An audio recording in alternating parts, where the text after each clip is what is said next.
한국이 결국 미국 경찰을 울리고 말았습니다.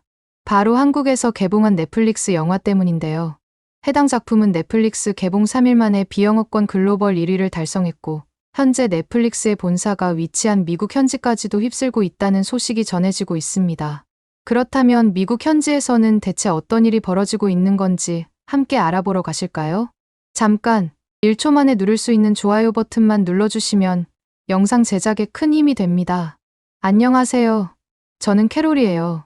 30대 중반의 미국인 여성이고 현재 미국에서 경찰관으로 일하고 있습니다.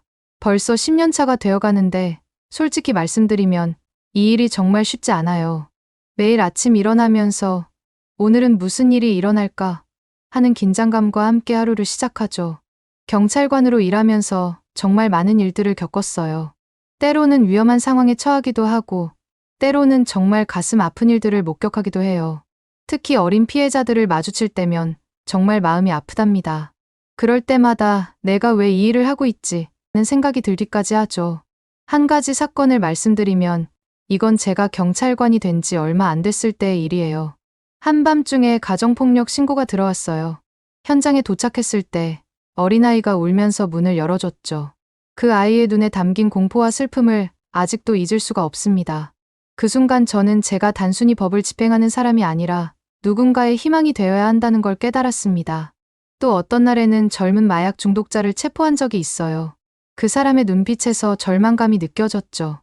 그때 저는 단순히 그 사람을 체포하는 걸로 끝나는 게 아니라 그 사람이 다시 일어설 수 있도록 도와야 한다는 생각이 들었어요. 이런 경험들이 쌓이면서 저는 경찰관이라는 직업이 얼마나 중요하고 책임감 있는 일인지 점점 더 깨닫게 되었답니다. 하지만 그럴 때마다 저를 다시 일으켜 세우는 건 제가 누군가의 안전과 행복을 지키고 있다는 사실이에요. 누군가의 엄마, 아빠, 자식, 친구가 안전하게 집에 돌아갈 수 있도록 하는 것. 그것이 제가 이 일을 계속하는 이유랍니다. 그렇다 보니 이 일이 정말 스트레스가 많아요. 매일 밤 집에 돌아와서는 그날의 모든 긴장과 스트레스를 풀어야 해요. 처음에는 술로 스트레스를 풀려고 했지만 그건 좋은 방법이 아니라는 걸 곧 깨달았어요. 건강에도 좋지 않고 다음날 업무에도 영향을 미치니까요. 그러다 우연히 넷플릭스를 보기 시작했는데 이게 정말 큰 도움이 되더라고요. 그래서 퇴근하고 집에 오면 바로 넷플릭스부터 켜요. 가끔은 넷플릭스를 보다가 그대로 잠들어 버리기도 하죠. 하지만 그렇게라도 하루의 스트레스를 풀 수 있어서 다행이에요. 넷플릭스에는 정말 다양한 콘텐츠가 있지만 제가 특히 좋아하는 건 한국 드라마와 영화예요. 처음에는 그냥 호기심에 한두 편 봤는데 어느새 완전히 푹 빠져들게 되더라고요. 한국 드라마와 영화의 매력은 뭐랄까, 매번 생각지도 못하게 새롭고 신선해요. 미국 영화나 드라마와는 또 다른 느낌이랄까요? 한국 드라마를 처음 봤을 때는 솔직히 좀 어색했어요. 미국 드라마와는 다른 전개들이 좀 낯설었거든요. 하지만 계속 보다 보니 그게 오히려 매력으로 다가오더라고요. 특히 한국 드라마에서 보여주는 인간관계나 가족 간의 사랑, 그리고 사회 문제를 다루는 방식이 정말 인상적이었어요. 그리고 최근에 가장 인상 깊게 본 작품은 DP예요. 한국 군대의 이야기를 다룬 드라마인데 정말 충격적이었어요. 한국의 젊은 남성들이 의무적으로 군대에 가야 한다는 사실은 알고 있었지만 그렇게 군대에 간 사람들이 겪는 고충을 이렇게 생생하게 볼 수 있을 줄은 몰랐어요. DP를 보면서 한국 군인들이 얼마나 힘들게 의무복무를 하고 있는지 깨달았어요. 훈련 과정이나 일상생활, 그리고 그들이 겪는 심리적 압박감까지 모든 것이 너무나 생생하게 그려져 있더라고요. 특히 주인공이 탈영병을 추적하는 과정에서 마주치는 다양한 사연들을 보면서 정말 가슴이 아팠어요. 또 드라마에서 보여주는 군대 내 폭력 문제도 충격적이었습니다. 선임병들의 가혹행위나 집단 따돌림 같은 장면들을 보면서 이런 문제가 단순히 개인의 문제가 아니라 시스템의 문제라는 걸 깨달았죠. 저도 모르게 이런 문제들이 어떻게 해결될 수 있을지 진지하게 고민하게 되더라고요. 저도 여자지만 미국에서 경찰이 되기 위해 호신술이나 체력 훈련 같은 걸 많이 받았어요.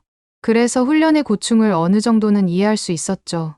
하지만 DP에서 보여주는 한국 군대의 훈련은 그 차원이 다르더군요. 영화에 나오는 것처럼 훈련을 받았다면 저는 일주일도 못 버텼을 것 같아요. 매일같이 그렇게 힘든 훈련을 받고 엄격한 규율 속에서 생활하는 한국 군인들이 정말 대단하다고 생각했어요. 게다가 한국 군인들은 의무복무니까 선택의 여지도 없이 그 고난을 견뎌내야 한다는 건데 그 사실이 더 가슴 아프더라고요. 제가 경찰이 된 것은 제 선택이었지만 젊고 건강한 한국 남자들은 그런 선택권조차 없다는 게 너무 안타까웠어요. 그렇게 푹 빠져 DP 시즌1을 본 저는 꼭 시즌2도 봐야겠다고 다짐했습니다. 그리고 정말로 시즌2가 나왔을 때 바로 정주행했죠. 시즌1에서 다루지 못했던 이야기들을 시즌2에서 더 깊이 있게 다루는 걸 보면서 한국 드라마의 퀄리티에 다시 한번 감탄했답니다. 사실 미국에서 한국 넷플릭스 콘텐츠의 인기가 얼마나 대단한지 여러분은 잘 모르실 거예요. 제가 알기로는 올해 상반기에만 넷플릭스 전체 시청 시간의 9%를 한국 콘텐츠가 차지했다고 하더라고요. 비영어권 콘텐츠 중에서는 1위였죠.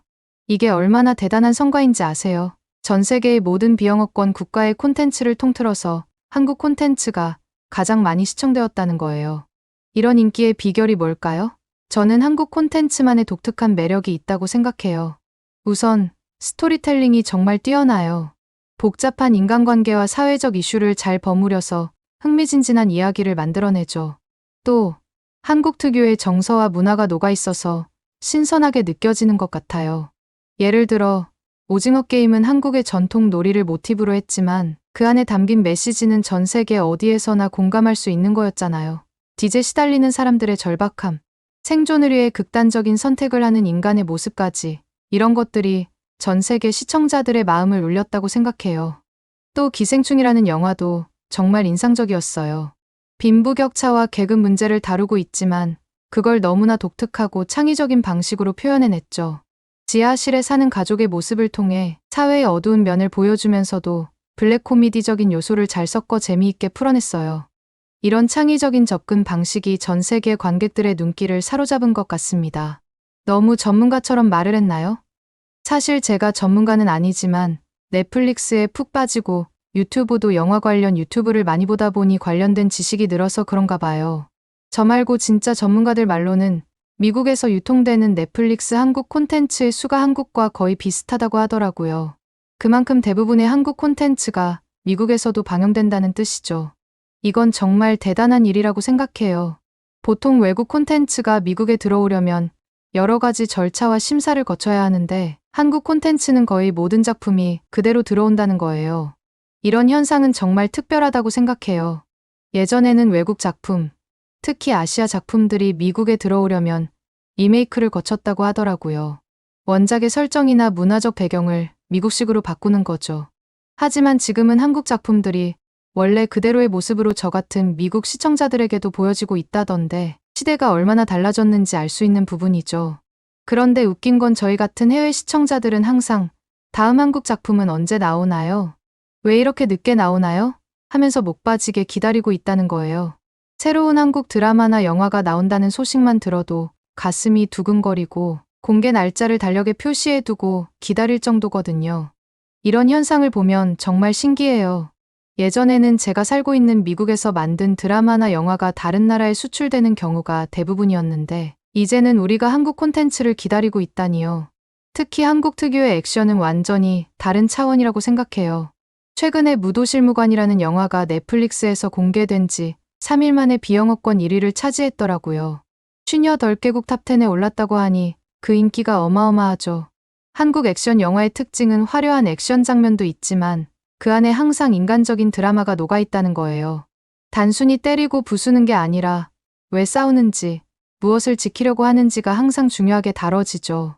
실제로 무도실무관의 인기는 정말 대단하답니다.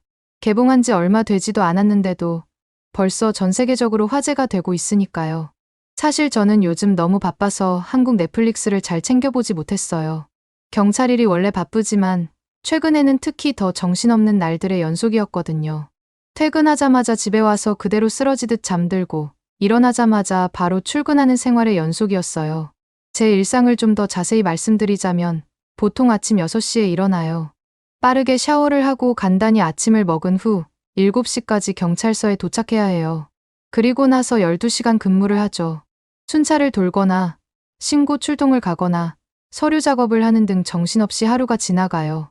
특히 요즘엔 도시 곳곳에서 시위가 일어나고 있어서 더 바빠졌어요. 시위대를 통제하고 폭력 사태를 방지하느라 정말 힘들어요. 때로는 24시간 연속 근무를 하기도 한답니다. 이런 상황에서 넷플릭스를 보는 것도 제 유일한 낙인데 그마저도 제대로 못 보고 있었죠. 한국 드라마 새 시즌이 나왔다는 소식을 듣고도 볼 시간이 없어서 안타까워하기도 했어요. 가끔은 일하면서도 지금 집에서 넷플릭스 보고 있으면 얼마나 좋을까 하는 생각을 하기도 했죠.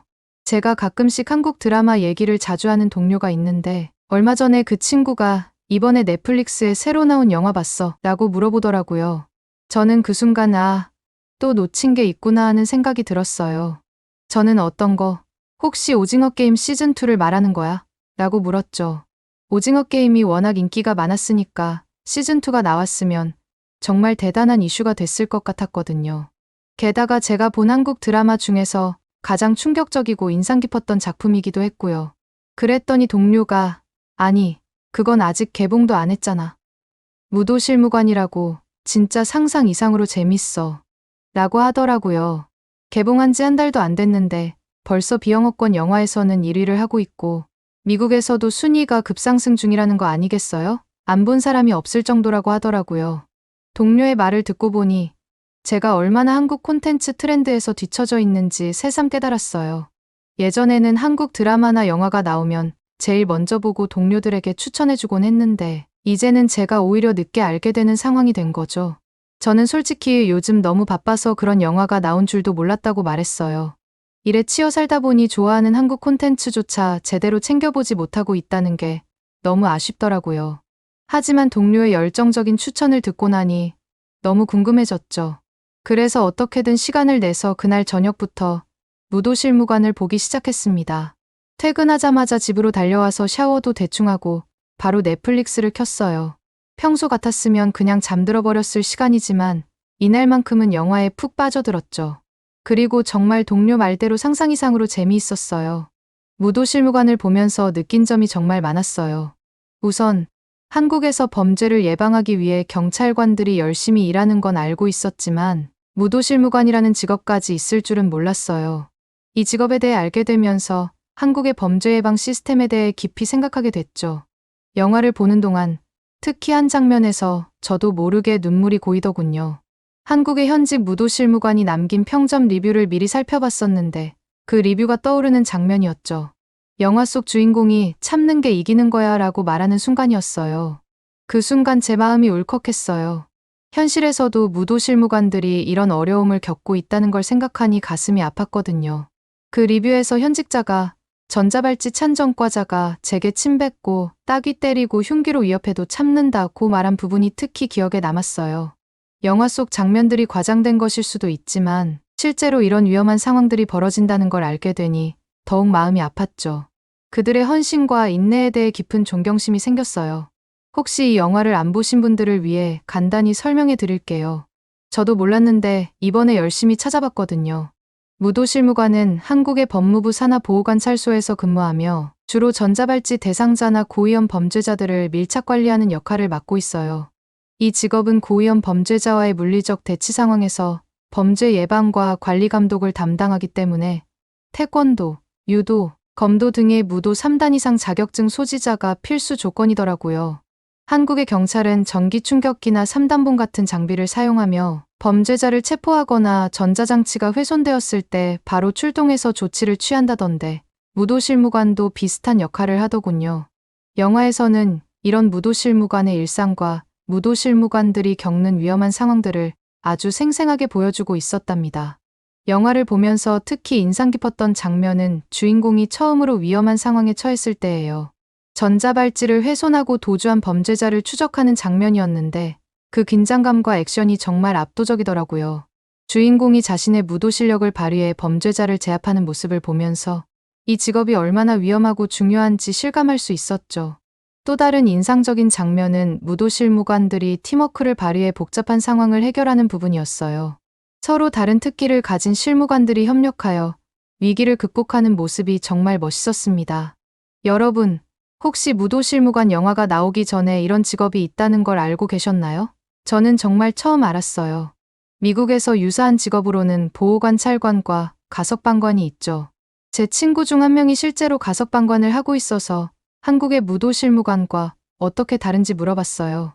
놀랍게도 미국의 보호관찰관이나 가석방관과 달리 한국은 실제로 무도 자격증을 갖고 있어야 한다는 점이 가장 큰 차이점이더라고요. 태권도, 유도, 검도 등의 자격을 요구하는 이유는 실제로 범죄자와의 물리적 충돌 상황을 대비해서 격투 및 제압 기술로 범죄자를 제압해야 하기 때문이라던데 이 부분에서 정말 놀랐어요. 미국에서는 보호관찰관이나 가석방관에게 이런 수준의 무술 실력을 요구하지 않거든요. 물론 기본적인 자기방어 기술은 배우지만 3단 이상의 무도 자격증을 요구하는 건 정말 특별해 보였어요. 예를 들어 제 친구가 가석방관으로 일하면서 겪은 일화를 들려줬는데 한 번은 위험한 전과자를 관리하던 중 갑자기 그 사람이 폭력적으로 변해서 위협적인 상황이 벌어졌대요. 그때 제 친구는 그저 경찰에 연락하고 상황이 진정될 때까지 기다릴 수밖에 없었다고 해요.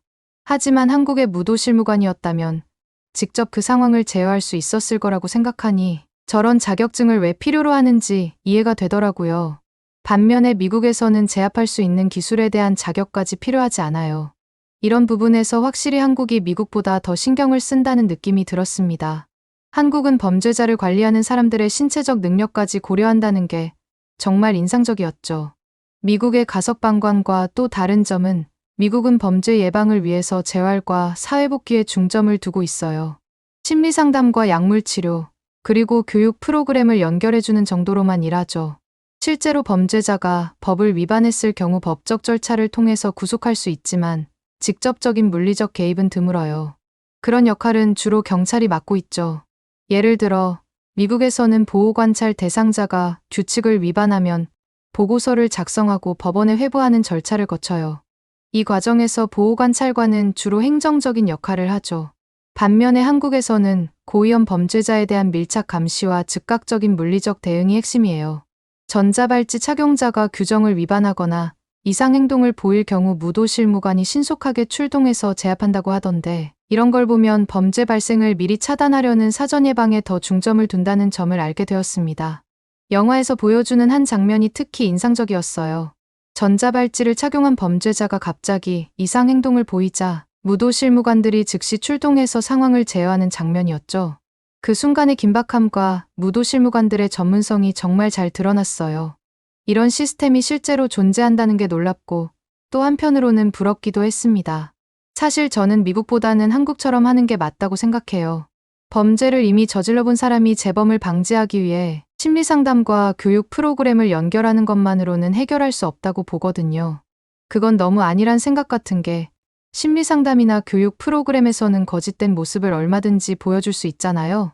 제 경험상 많은 범죄자들이 상담이나 교육 프로그램에서는 모범적인 태도를 보이다가도 실제 생활에서는 전혀 다른 모습을 보이는 경우가 많았거든요.